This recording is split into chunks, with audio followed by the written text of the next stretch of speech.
महाकाली हमर कष्ट जल्दी हरू। महाकाली हमर कष्ट जल्दी हरू। महाकाली हमर कष्ट जल्दी हरू। महाकाली हमर कष्ट जल्दी हरू।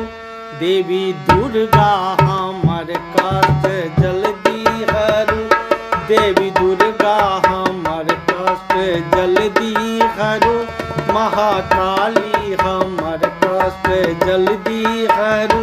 महाकाली हमर कष्ट।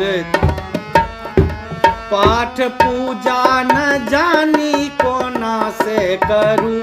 पाठ पूजा न जानी कोना से करूं। चित चंचल सदा ध्यान कोना धरूं। चित चंचल सदा ध्यान कोना धरूं। महाकाली हमर कष्ट जल्दी हरू। महाकाली हमर कष्ट जल्दी।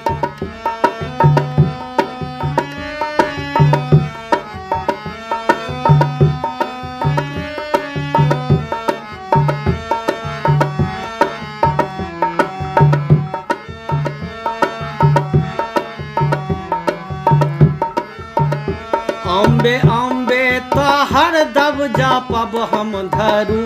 अम्बे अम्बे तहर दम जापब हम बरू। आस माता हमर शीघ्र पूरन करू।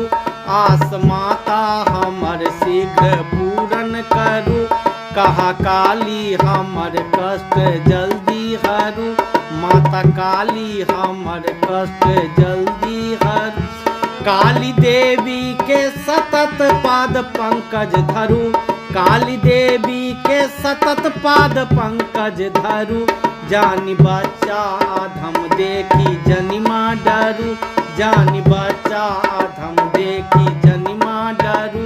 महाकाली हमर कष्ट जल्दी हरू।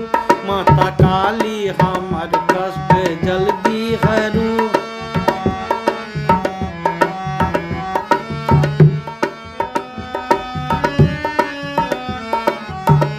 काली देवी के सतत पाद पंकज धरू। काली देवी के सतत पाद पंकज धरू। जानी बच्चा अधम देखी जनिमा डरू। जानी बच्चा अधम देखी जनिमा डरू। जल्दी हरू। महाकाली हमर कष्ट जल्दी हरू। देखी दुर्गा हमर कष्ट जल्दी हरू। देवी दुर्गा हमर कष्ट जल्दी हरू। महाकाली हमर कष्ट जल्दी हरू।